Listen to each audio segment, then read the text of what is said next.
Hey, what's up, YouTube? This is a little bit of content for the EM1 2000 Civic SI, and there's really nothing special in this video. However, I have had several people say, hey, we want to update, hey, send us more stuff, blah, blah, blah. So I thought I'd just post this. Maybe a couple little tips and tricks here will help somebody at some point. But yes, this is my 00 SI Civic. Loving this car.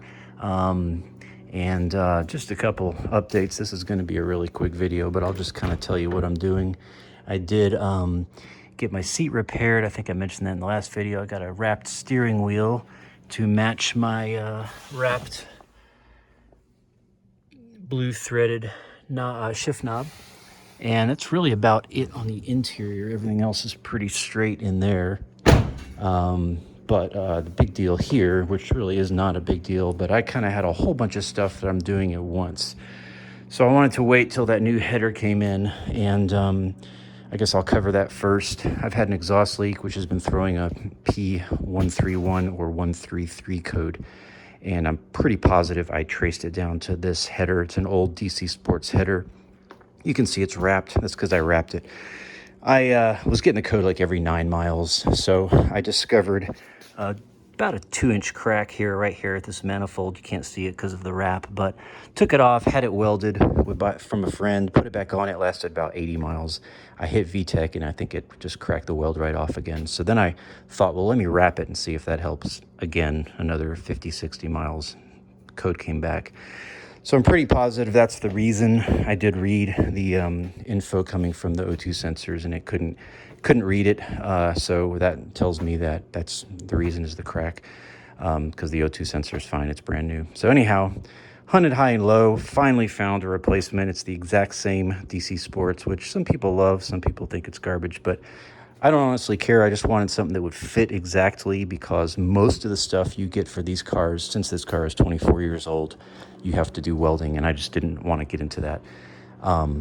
So anyhow, that's about to go on the car, and you can see it was kind of nice to clean all this up. When I took it off, there was a good bit of deposits in there, so I cleaned all that off. You can kind of see where I scraped around and sprayed, but that'll give me about 1 horsepower maybe. And while I was at it, I also pulled the bumper because a couple little things, and these are really little things, but just trying to make this car as good as I can. This tab, very common on these cars, these old tabs, like you can see here, this bumper's probably come on and off so many times that it's kind of lost the ability to really hold that on good. So my bumper was suffering the same thing. You can see that crack there where I've got some plastic epoxy on, and then this one was completely broken off. That piece of aluminum you can see there, I stuck that in there, and I'm going to epoxy that on and then wrap it up with some strong tape.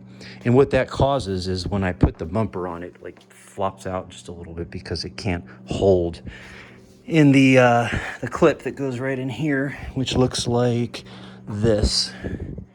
So without anything to grab on. So this is just very common with older cars, especially if you've just had, parts on and off, on and off, on and off, on and off, like this car.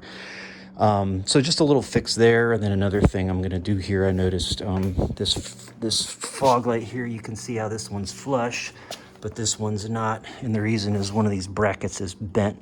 So I'm going to take that apart and fix that. And then the other thing I'm planning to do here, I did just replace the motor mounts on this car. The 2 front torque mounts is what they're called. And you can see here, still looking beautiful. So something I've always enjoyed experimenting with, and if you watched my Prelude videos a few years ago, you might have seen this, is motor mount inserts. So both of those mounts are brand new. All these belts are new too while we're under here. That CV axle is not. Got to fix that at some point. That'll be later though. So they make inserts. See all those squiggly lines there? And so these inserts fit.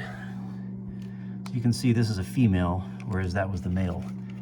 And you just fit them right into the mount, like right onto the mount. They clamp front and back like this.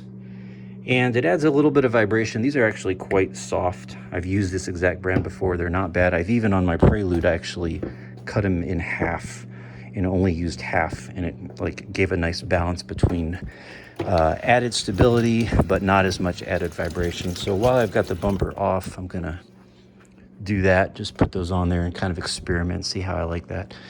And it's a real nice change if you can get a nice balance between the feel of the shifts improving but not too much vibration.